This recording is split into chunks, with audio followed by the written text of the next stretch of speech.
Urdu journalism के pillar मशहूर व मारूफ मरहूम अहमद सईद मलियाबादी की याद में ईरान सोसाइटी में 25 और 26 फरवरी को 2 रोजा नेशनल सेमिनार ऑर्गेनाइज किया गया। इफ्तिताई प्रोग्राम में मुकर्रिरीन ने अहमद सईद मलियाबादी के अहम पहलुओं को उजागर करते हुए कहा कि इनका अदारिया कौम को नई राह दिखाता था, नई नस्लों को पैगाम देता था। सीनियर जर्नलिस्ट मोहम्मद वसीमुल हक साहब ने कलीदी खुतबा पेश करते हुए कहा कि अगर सहाफत करनी है तो आज के दौर के जर्नलिस्टों को अहमद सईद मलियाबादी की तहरीर और इनके किताबों का मुताला करें, तब जाकर कुछ सीख पाएंगे।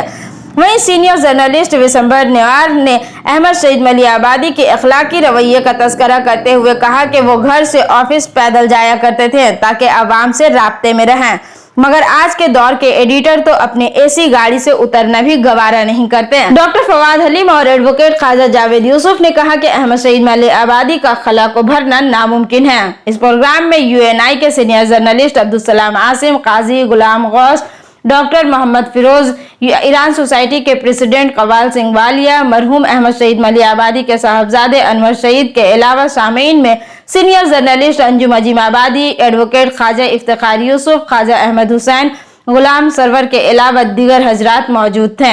आज सुबह 10 बजे से शाम 4 बजे तक मकाले का सेशन ऑर्गेनाइज किया जाएगा, जहां मकाला निगार अहमद सईद मलियाबादी पर मकाले के जरिए मुख्तलिफ पहलुओं को उजागर करने की कोशिश करेंगे। अहमद सईद मलियाबादी साहब ने जिस तरीके से अपना सहाफ़ी ज़िंदगी, अपना खुद का जो ज़िंदगी है और अपना जो सियासी ज़िंदगी है, ये तमाम चीज़ों को उन्होंने एक नज़रियाती बुनियाद पर रख करके उन्होंने तय की है। ये जो नज़रियाती बुनियाद है, ये हिंदुस्तान के आज़ादी के जंग जो है उससे ताल्लुक़ रखता है, उस सोच और फ़िक्र से ताल्लुक़ रखता है, और किस तरीके से हिंदुस्तान का जो बुनियादी जो दस्तूर में जो सोच है कि हम लोग एक सेकुलर मुल्क है और हमने सेकुलरिज्म के बुनियाद पर अपने मुल्क को कायम किया है और उसे रखना है। इन तमाम चीज़ों पर जिस तरीके से मलियाबादी साहब ने काम किया है वो काबिल तारीफ़ है और राह दिखाने वाली एक ज़िंदगी का जो हकीकत है वो है। आज उनके जो कमी है हम लोग महसूस कर रहे हैं, लेकिन उनके सोच और फिक्र के बुनियाद जैसे नदी बहते जाती है, उस बहाव में हिंदुस्तान के तमाम जो नौजवान हैं जो संजीदगी से सोचते हैं इस मामले में, वो लोग अपना ज़िंदगी को ढालें और मलियाबादी साहब का जो सोच और फिक्र है उसको आगे ले जाए। ये कह सकते हैं उनके कमी तो है, लेकिन कमी पूरा करना भी ज़रूरी है। उर्दू अखबार के साथ आज कहाँ की जाए है, आज कहाँ देखिए, मैं ये कह सकता हूँ कि आज मुल्क में तमाम ज़बान के जो अखबारात है या मीडिया आप कह सकते हैं, वो तमाम मीडिया का जो चाल चलन है वो हमारे हिंदुस्तान में जो सरमायादार तबके के लोग हैं, जो वहाँ यहाँ पर जो एकदम सब चीज़ को दखल करके बैठे हुए हैं, उनके हाथ चले गई है, जिसको हम आम तौर पर गोदी मीडिया कहते हैं। इस गोदी मीडिया से बाहर निकल करके अहमद सईद मलियाबादी साहब ने जिस तरीके से अपना ज़िंदगी और सहाबत को उन्होंने कायम किया है, उसमें हम लोग को लौट करके आम आवाम का जो आवाज़ है उसको सहाबत के ज़रिए से सारे मुल्क में फैलाना ज़रूरी है। अहमद सईद मलियाबादी पर आज ईरान सोसाइटी अपना 2 रोज़ा कौमी सेमिनार, उनकी उर्दू सहाफ़त, सेकुलरिज़म और कौमी यकजहती में उनका क्या रोल रहा है, किरदार रहा है, उस पर सेमिनार मुनक़िद किया है। बंगाल और बंगाल से बाहर स्कॉलर्स और स्पीकर तशरीफ़ लाए हैं और उन पर एक मुकम्मल मुबाहिशा होगा, बातचीत होगी, उनके ख़िदमात का ज़िक्र किया जाएगा और हम लोग उनको याद करेंगे कि उन्होंने अपने पीछे क्या नक़ूश छोड़े हैं ताकि आने वाली नई नस्ल उसको अपना सके। आज इफ्तिताई तकरीब था जिसमें इकबाल मशरिक़ के एडिटर जनाब मोहम्मद वसीमुल हक साहब ने फरमाया कि मलियाबादी साहब ने नई नस्ल को ये सिखाया है, बताया है कि उर्दू सहाफ़त को किस तरह आगे बढ़ाया जाए। उन्होंने तालीम दी है कि उर्दू सहाफ़त में किस तरह हम आगे बढ़ेंगे ताकि नई नस्ल उससे फैज़ाब हो सके। उन्होंने मज़ीद कहा कि मलियाबादी साहब ने अपने पीछे जो वरासत छोड़ी है उर्दू सहाफ़त का, उसे हमें आने वाली नस्ल को सीखने की ज़रूरत है, पढ़ने की ज़रूरत है, ताकि उनके अदारत, उनके एडिटोरियल से हमें बहुत कुछ फैज़ाब होने का मौका मिलेगा। इसी तरह छपते छपते के एडिटर जनाब बिशंबर नेवर साहब ने कहा कि मलियाबादी साहब अपने कलम से पहचाने जाते हैं, क्योंकि उनके कलम ने तो जौहर खिलाया है।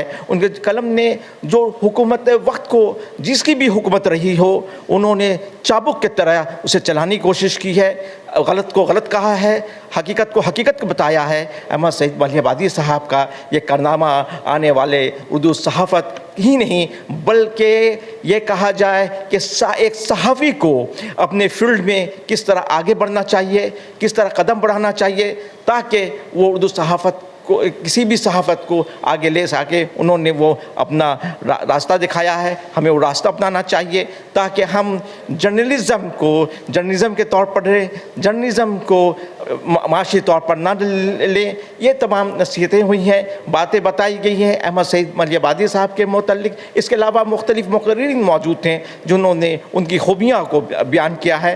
आइंदा कल एक सेमिनार का सारा 3 दौर चलेगा, सुबह 10:30 बजे से। हमें उम्मीद है कि तमाम लोग जो उनसे मोहब्बत रखते हैं, उर्दू जर्नलिज़म को जानना चाहते हैं, उनके किरदार को जानना चाहते हैं, उनकी खूबियों को जानना चाहते हैं, उनका नुमाया रोल को जानना चाहते हैं, कल इंशाअल्लाह तशरीफ़ लाएंगे और अपने मुख्तलिफ स्कॉलर्स और पार्टिसिपेंट्स को सुनने के बाद उन्हें यकीन हो जाएगा कि मलियाबादी साहब का पहचान उनका कलम है, मलियाबादी साहब का पहचान उनका अदारिया है। आज बहुत बड़े बड़े अखबारात हैं हमारे दरमियान में, मगर वो क्या वो अदारिया या उस तरह का एडिटोरियल नज़र नहीं आ रहा? यकीनी बात है, वक्त के साथ अदारिया लिखने का में गिरावट आया है, इसमें कोई शक की गुंजाइश नहीं है।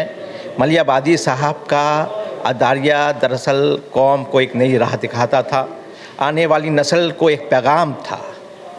वो पैगाम अब हमें अदारिया में नहीं पाया जाता है। वो अदारिया उर्दू का हो, ये हिंदी का हो, ये किसी और ज़ुबान का होता है। वो हमें मलियाबादी साहब ने जो पैगाम दिया, वो पैगाम हमें तलाश करने पर भी आज किसी भी अखबार में नहीं मिलता है, जिससे हमें अफसोस है। और इस अफसोस का खमियाजा आने वाली नस्ल को मिलेगा। हमें उम्मीद है कि जो बड़े बड़े सहाफ़ी हैं वो उनके इस रास्ते पर चलते हुए कम से कम उनकी कमी को पूरा करें, ताकि इस चीज़ की तलाफ़ी हो सके और नई नस्ल को ये पैगाम मिले कि अदारिया लिखना दरअसल बिज़नेस नहीं है, अदारिया लिखना दरअसल एक पैगाम है। पैगाम जो अपने नस्ल को, पैगाम जो अपनी मिल्लत को, पैगाम जो अपने कौम को पहुंचाता है, वही असल सहाफ़ी है, वही असल अखबार का मकसद है। वो एडिटर रहे 1930 से लेके 2010 तक फ्रॉम 30 टू 2010, नहीं 1950 से 2010 तक, तो 60 साल हो गए एज एडिटर। वो इसलिए मिस कर रहे हैं कि वो भी जो पुरानी जनरेशन के लोग हैं, नई जनरेशन को तो परवाह नहीं इन बातों की, इसलिए कि अब कोई सच बोलने वाला रहा नहीं है। और वो के पैसे के लिए और वो पावर के लिए जिसके ऊपर दुनिया मरी जा रही है, उसके लिए झूठ बोले और अपना काम कर ले और भाड़ में जाए कौम और ज़बान, यही दुनिया हो गई। तो जिस तरह का जर्नलिज़म और राइटिंग और सोशल एक्टिविटी और पॉलिटिक्स भी करते थे, तो that was honest, basically honest. जैसे हमारे सब फाउंडर फादर्स थे, नेहरू जी थे, गांधी जी थे, मौलाना आज़ाद थे। हमारे दादा जो थे वो तो मौलाना आज़ाद के बहुत ही मतलब जिगरी दोस्तों में थे। तो वही विरसे में मिला हमारे फादर को भी कि वो अगर ऑनेस्टी ख़त्म हो जाएगी तो आपका काम भी ख़त्म हो जाएगा और फिर धीरे धीरे सोसाइटी भी ख़त्म हो जाएगी, फिर कुछ रहेगा नहीं। तो आप देख रहे हैं सोसाइटी तो ख़त्म हो ही रही, क्योंकि अब लोग सच नहीं बोल रहे हैं ना। तो उससे गरीबी आ रही है, गंदे लोग पॉलिटिक्स में आ रहे हैं, बिज़नेस में गंदे लोग आ रहे हैं, पैसा लेके भाग रहे हैं, संगपति लोग लखपति बन जाते हैं 2 दिन में। ये तो हालत हो गई है। वसीम उल्लाह साहब का एक बयान रहा है इस बीच में, उन्होंने कहा कि 1980 में जैसे ही अखबार मशरिक़ निकलता है और आज़ाद मिल दबना शुरू होता है, उसका सदमा सबसे ज़्यादा लगा अहमद शहीद मलियाबादी को। कहाँ तक ये सच्चाई है? क्या हकीकत में इसका सदमा की वजह से वो बैकफुट में आ गए? अखबार तो नहीं था, बल्कि समझ जाइए कि एक दिल से निकली हुई चीज़ थी कि चलो भाई लोगों को सच बताना है। और आज़ादी के बाद 1950 में भी तो बहुत से प्रॉब्लम थे, गरीबी भी थी, अंग्रेज़ों का असर भी था, वो सबको ख़त्म करने के लिए अच्छा जर्नलिज्म करने की ज़रूरत थी। तो उस ज़माने में तो 4 पेज, 8 पेज, 10 पेज का अखबार भी चल जाता था, क्योंकि उसमें इश्तिहार नहीं होते थे, खाली ख़बरें होती थी और फ़ोटो भी नहीं होते थे। फ़ोटोग्राफी वगैरह तो अब डेवलप हुई है। तो उस वक्त रियल लोग लिखते थे और पब्लिक से करीब रहते थे, जाते थे, सिक्योरिटी को लेके भी डरते नहीं थे कि मार दिए जाएंगे। अभी तो मार दिए जाएंगे, आप सच बोले, अभी तो सच बोलते हैं तो उनको जहाज़ से उतरते ही अरेस्ट कर लिया जाता है। BBC के दफ्तरों तक पे रेड हो रही है। तो जब BBC को लोग नहीं छोड़ रहे हैं तो आज़ाद हिंद और हम आप क्या हैं? क्या हकीकत में उनको अखबार मशरिक निकलने का सदमा पहुंचा था? नहीं, बिल्कुल नहीं। हम तो शुरू से आखिर तक उनके हर कदम, हर लम्हे उनके साथ थे, कोई सदमा नहीं हुआ।